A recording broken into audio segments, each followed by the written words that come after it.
Thank you, Michael. I will discuss the type of game, the location setting that global combat will take place in, the in-game characters that the player can interact with, and the objective of the game, and we'll finish up with some of the rules of the game. Global combat is a first-person shooter type of game.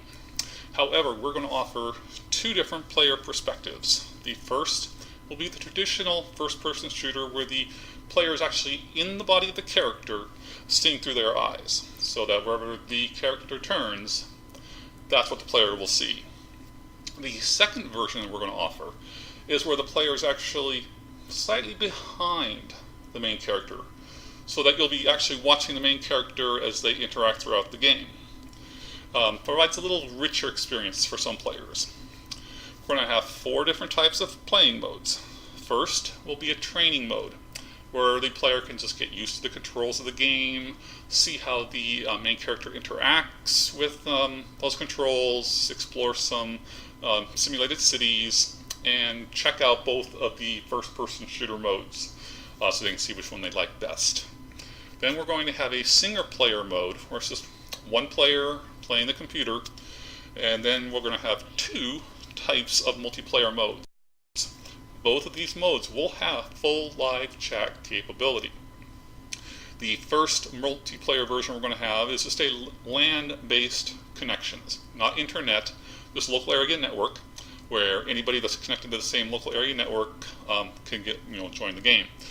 They can either band up and play together or play against each other, however they want to work that. The second multiplayer version we'll have is a full internet connected game where you could be playing with players from across the world. We'll base global combat in various cities scattered across the globe. We're going to have about 500 different cities of various types.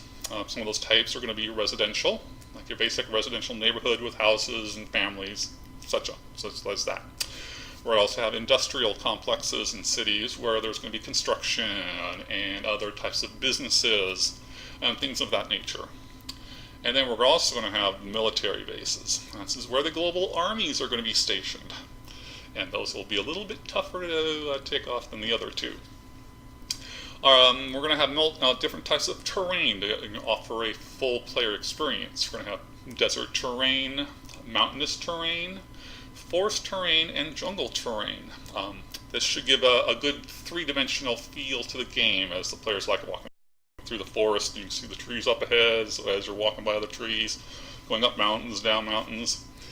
Then we're going to have some in-game characters that can help out. Some will be very helpful. They'll have health and ammunition stashes that the players can find and use if they need to. Then we're going to have some not so helpful characters in the game.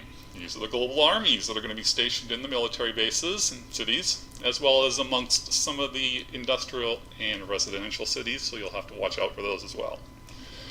The game objective is to conquer all of the cities.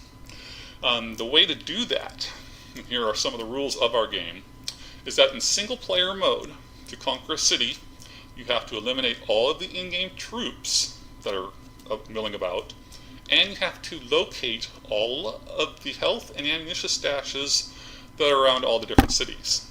You don't have to use them, you just have to find them.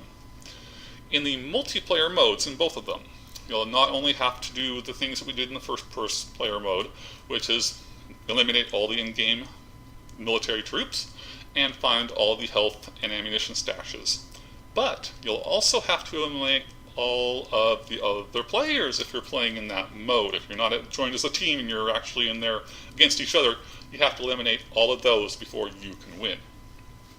So Team Charlie cannot wait to bring global combat to the market and be Hire Solutions' next big hit. But before we close out, I'd like to bring up Scott Jensen one last time. Scott?